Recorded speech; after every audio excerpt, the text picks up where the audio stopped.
Terhubung dengan Ketua MUI Bidang Dakwah, Pak Kiai Haji Holil Nafis. Selamat sore, Assalamualaikum Pak Holil. Waalaikumsalam warahmatullahi wabarakatuh. Baik Pak Holil, saya ingin tanyakan dulu bagaimana tanggapan MUI sendiri terhadap yang saat ini sedang viral ya, ada kontes kecantikan dengan peserta adalah transgender. Ya, pertama kalau dalam perspektif MUI, transgender tidak dibenarkan. Orang pindah kelamin, pindah gender tidak boleh. Menyerupai pun dalam Islam itu tidak boleh. Orang laki-laki gemulai seperti perempuan, demikian juga perempuan menjadi menjantankan diri harusnya feminin menjadi maskulin umpamanya ya, itu nggak boleh. Apalagi sampai berubah bentuk jenis kelaminnya, gendernya dari ini sepertinya dari laki-laki menjadi perempuan.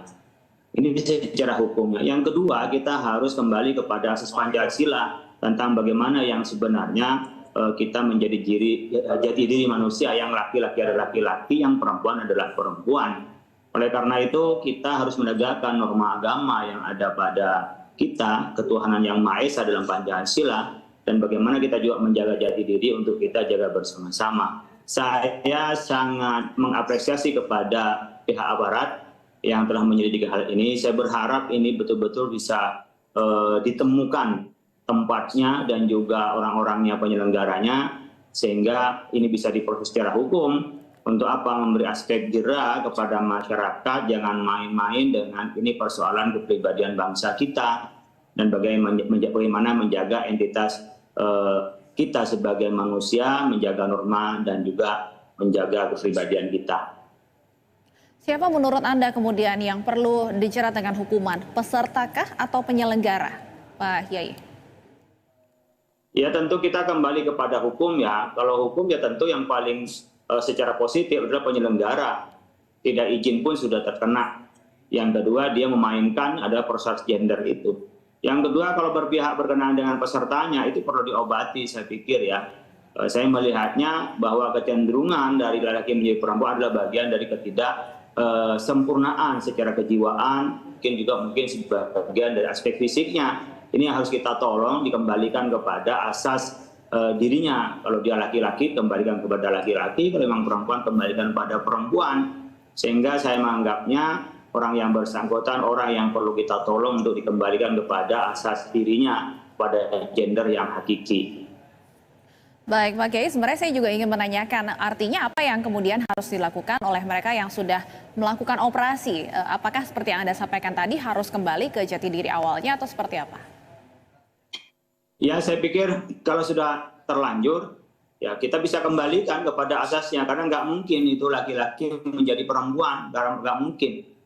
Dia hanyalah operasi untuk kepentingan seksualnya saja, tapi organ tubuhnya seperti hamil dan seterusnya, itu nggak mungkin. Itu dalam pandangan kami ya, secara fisik itu. Mungkin memang ada di dalam Islam itu namanya khunsa. Khunsa itu adalah seorang ya laki-laki menjadi kecenderungan perempuan, atau bahkan mungkin ada orang yang punya dua jenis kelamin. Di dalam Islam itu diperintahkan untuk memilih yang paling dominan, bukan memilih sekarapnya, bukan memilih yang paling dominan, dia di mana asasnya. Nah sekarang medis sudah maju, bisa mendeteksi, memeriksa tentang kecenderungan orang itu, mana yang memang jenis kelamin yang hakiki, mana yang sifatnya adalah tambahan yang itu mempengaruhi terhadap originalitas gendernya itu. Oleh karena itu kita kembali kepada medis, mana yang memang dominan itu khunsa. Nah sekarang teman-teman kita yang sudah terlanjur itu, mari barangkali ada secara psikologi maupun medis, dia bisa dikembalikan kepada jati dirinya dia. Kalau laki-laki kembali kepada laki-laki. Karena di dalam Islam, saya pikir juga agama yang lain mengenal hanya dua gender ya, jenis kelamin, kalau nggak laki-laki perempuan. Kita bisa melihat dari tempat-tempat kan nggak ada yang menyiapkan untuk tempat yang antara laki-laki dan perempuan. Hal yang paling kecil kita mau ke kamar kecil saja itu kan hanya tempat laki-laki dan tempat perempuan. Artinya secara common sense dan common opinion dan kita menjadi kesepakatan bahwa jenis kelamin kita itu adalah hanya laki-laki dan perempuan. Demikian kalau kami kembali pada kitab suci, itu jenis kelaminnya adalah laki-laki perempuan, seperti pembagian waris dan seterusnya. Pasangan pun itu hanya antara laki-laki dan perempuan, bukan antara laki-laki dengan laki-laki atau perempuan dengan perempuan, atau yang menyerupai keduanya.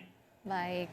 Pak Holil, kalau dari MUI sendiri melihatnya apa yang kemudian harus dilakukan oleh aparat terkait hal ini? Apalagi informasi awal disebutkan bahwa kegiatan ini tidak berizin. Ya pasti ditindak.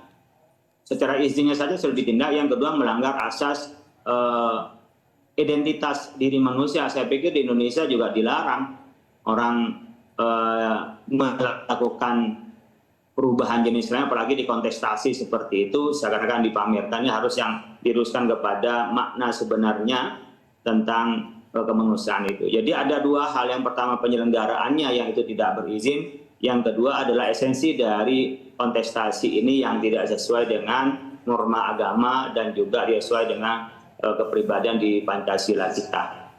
Baik, Pak Holil, apakah ada himbauan yang ingin Anda sampaikan ataupun juga dari MUI sendiri, himbauan apa yang ingin disampaikan? Kita ingin menghimbau kepada Bapak Ibu sekalian, keluarga, mari lihat anak-anak kita didik anak-anak kita sesuai dengan jenis kelamin yang sebenarnya. Kita hindari anak-anak kita, keluarga kita untuk pindah kelamin, jangan pindah umur nyupen juga tidak boleh. Yang kedua, mari kita menjadi aware, kita tidak cukup jadi orang soleh, tapi juga muslim, tidak cukup jadi orang baik, tapi juga kita memperbaiki kepada yang lain. Oleh karena itu masyarakat tidak boleh diam ketika melihat penyimpangan-penyimpangan, tidak boleh dia abai terhadap apa yang terjadi di sekitarnya. Kita harus bertindak sesuai dengan kewenangannya. Tentu masyarakat melapor kepada aparat, dan aparat kami berharap untuk tanggap menerima laporan masyarakat untuk menjaga kondusivitas dan menjaga esensi kepribadian manusia seperti soal gender ini sebagai masyarakat Indonesia dan masyarakat beragama. Baik, terima kasih banyak Pak Holil sudah berbincang bersama kami di Berita Satu Sore. Semoga sehat selalu Pak Holil, Ketua MUI. Terima kasih. Assalamualaikum warahmatullahi wabarakatuh. Waalaikumsalam.